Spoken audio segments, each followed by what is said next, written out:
வணக்க நண்பர்களே, வாங்கோ எங்கள் வீட்டு தோட்டத்தை பார்ப்போம். அதாவது நாங்கள் பால்கனியில் சிம்பிளாக செய்து வைத்துள்ளோம். பீட்ரூட் நாற்று போட்டு வச்சுருக்கிறோம். அதை நாங்கள் பிடுங்கி நடுவோம். உருளைக்கிழங்கு இவ்வளோத்துக்கு வளர்ந்து வந்துட்டு தக்காளி பழம் நாற்று போட்டு வச்சுருக்கேன். தக்காளி பழம் நாற்றுகள்லாம் இருக்குது. இது பிடுங்கி வச்சுருக்கு தக்காளி பழம் நாற்று. இது மிளகா கண்டு வாங்கினது. மற்றதை நாங்கள் இதுக்குள்ளேயும் பாருங்க சின்ன மிளகா கண்டு பார்ப்போம் அப்படி வருதுண்டு. இது பாவக்காய் கண்டு வளரங்களுக்கு காட்டுறோம். உருளைக்கிழங்கு பூ பூத்துருக்கு பார்ப்போம். உருளைக்கிழங்குன்ற பூவை எப்படி பூத்துருக்கண்டு இது முதல் காண்றோம் பூக்கிறது என்ன மாதிரிண்டு பார்ப்போம். கிழங்கு வருகுதோ வரையிலையோண்டு. இதெல்லாம் நாற்று போட்டு வச்சது. இந்த ஒரே மிளகா தான் நாங்கள் வாங்கினது. பாருங்க காயோடு இருக்குது. குடை மிளகா காயோடு வாங்கி அது மாத்திரம்தான்.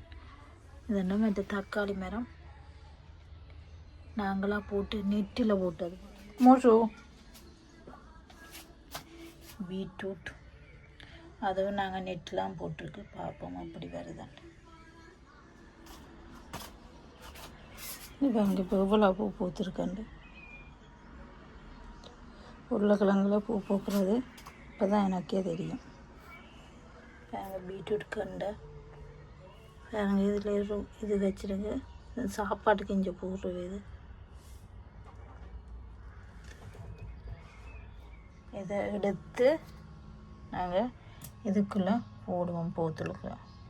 போத்துலுக்க போட்டுவிட்டு தண்ணியை விட்டுடுவோம். பாருங்க அப்படியே தண்ணி விரட்டுக்கு.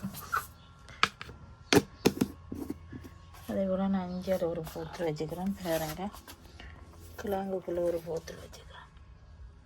உருளைக்கிழங்குக்குள்ளே 3 கிளையும் போடுவோம். பசில் தண்ணியை விட்டுடுவோம். பாருங்க அப்புறம் வருதுண்டு. ஸோ அதுக்காக தான் நம்ம போத்தில் மூடியை போட்டு மூடுறது. போத்தலுக்கு ஓட்டை போட்டு வச்சுக்கிறோம். இதே திறந்து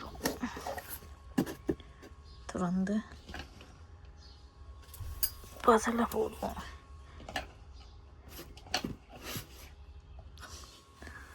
ஓகே, கொஞ்சம் தண்ணியை விடுவோம். ஒரு மிளகாய் பழுத்துட்டு நாங்கள் பிடுங்கி பாருங்க. தக்காளியில் காய் வருது சின்னனா பார்ப்போம் அப்படியாண்டு. இதில் மிளகாயில் பிடுங்கிட்டோம். ஒன்று இந்த இப்போ சுவைக்குது. 1 காய் இருக்குது. 2-3 காய் இருக்குது. இங்கே தக்காளி பழம்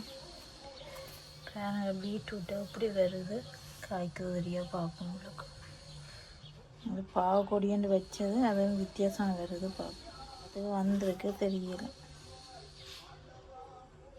இப்போ பின்னேரம் ஏற்கனவே நான் மிளகா பழுத்து பிடுங்கி இருக்கிறோம். ஒரு 12 மிளகாய்க்கிட்ட இந்த சைஸில் இந்த வீடியோ எடுத்திருந்தேன்னா அது அழிஞ்சு போச்சு. இப்போ நாங்கள் இருக்கிறத பிடுங்க போகிறோம். அதோட இந்த உருளைக்கிழங்கும் இதாக போயிட்டு அதையும் பிடுங்கி பார்ப்போம். அதுக்கு இருக்கோ இல்லையோண்டு தெரியல. பாருங்க மிளகா கண்டு வளர்ந்து வந்திருக்கு. தக்காளி பழம் பாருங்க சின்னன்னா தக்காளி பழம் காய்ச்சிருக்கு 2. பாருங்க பூத்தும் இருக்குது. பீட்ரூட்டும் கொஞ்சம் வளர்ந்துருக்கு. காய் வரும் தெரியல பார்ப்போம். மிளகா வாடிட்டப்போ தண்ணி விடணும். பெரிய மிளகா கொஞ்சம் இதாக வந்துட்டு இப்போ விடலாம். நண்டைக்கு இப்போவே மண் சூடு இல்லையோ அப்போ வெந்து விடுவோம். எக்ஸ்ட்ரா கருணை வரட்டும் வெயிட் பண்ணிக்கணும். இப்போ இது என்ன கீரைன்னு சொன்னீங்க? தடிச்சா தடிச்செல்லின்னு சொல்லி பசலியில் ஒரு இனம். பாருங்க இப்படி என்று சொல்லி இது பருப்புகள் அதுகளுக்கு போட்டு காய்ச்சிடலாம். அது வச்சது அதுண்ட தண்டில் இவ்வளோ இலை வந்துருக்கண்டு பாருங்க. பின்னும் பெரிய இலையாக கிடக்கு. இஞ்சாலும் பெரிய இலை இது ஏன்னா இங்கே பாருங்க. இந்த இலையை பாருங்க பெரிய இலையாக இருக்கு. பகலில் விரிஞ்சிருக்குமா? இப்போ இந்த பகலில் எடுத்துட்டு போகிறோம். அன்றைக்கு அப்போ அதுக்கு பிடிங்கி போட்டது. இப்போ இங்கே பாருங்க எப்படியான்னு சொல்லி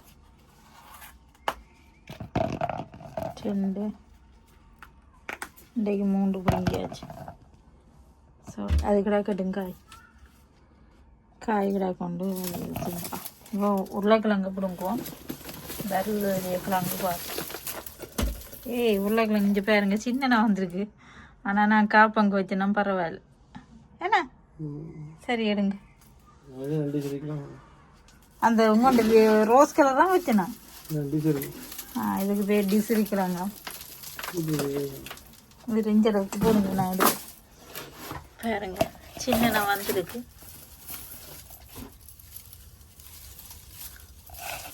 விட்டா முழுசா வச்சிருந்தா பெரிய கிழங்கா வந்துக்கு. நான் காப்பங்கு வச்சேன்னா சின்ன தான் வந்துக்கு. பரவாயில்ல அவிச்சு போட்டு சாப்பிட வேண்டிய. இதுதான் பாவக்கண்டா. பாவக்கொட்டை தான் வந்தது.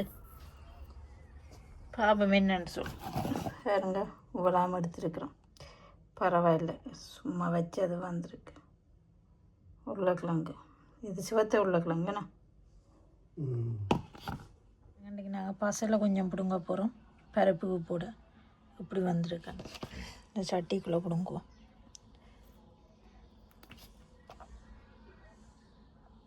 பாருங்க கொஞ்சமாக பிடுங்குறோம்.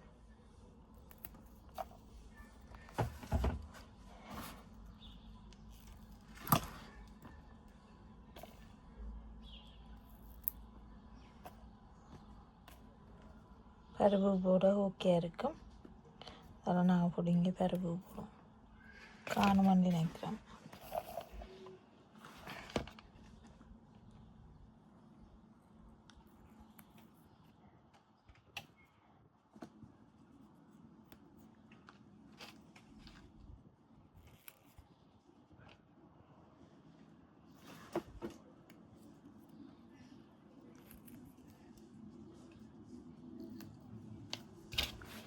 இவ்வளவு காணும் பாருங்க. ஒரு தக்காளி பழம் வந்திருக்கு. அதையும் பிடுங்குவோம். அது தக்காளி பழம் பாருங்க. உலக இப்போ பூக்குது திரும்பவும். இந்த பூவையும் பாருங்க அப்படின்ட்டு பார்ப்போம். பாவக்கொட்டை போட்டது என்ன வருதுண்டு. இதுவும் இங்கே கடையில் விற்கணும். பசலிக்கண்டு சொல்லி சாப்பாட்டுகளுக்கு போடுறது.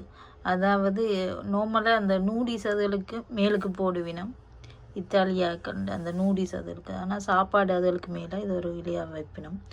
அதுக்கு மேலே வெட்டி சின்னனாகவும் தூவி விடுவினோம். அந்த மாதிரி நாங்கள் கடையில் வாங்கினாங்க.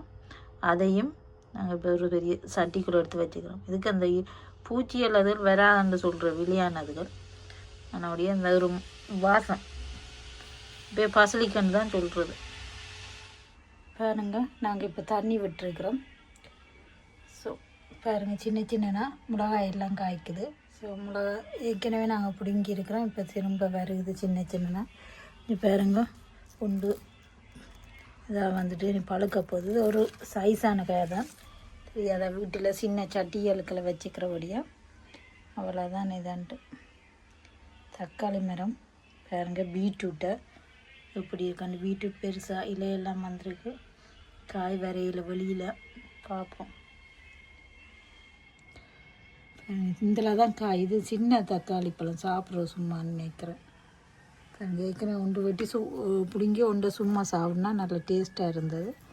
அடுத்தது வருது பாருங்க எப்படி வருது.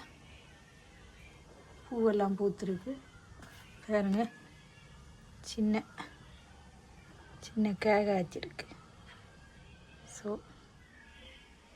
எங்கள் வீட்டு தோட்டம் உங்களுக்கு பிடித்திருந்தா லைக் பண்ணுங்கள், ஷேர் பண்ணுங்கள், சப்ஸ்கிரைப் பண்ணி பெல் பட்டனை அமர்த்துங்கள். மீண்டும் அடுத்த ஒரு காணொளியில் சந்திப்போம். நன்றி, வணக்கம். Please like, comment, share and subscribe.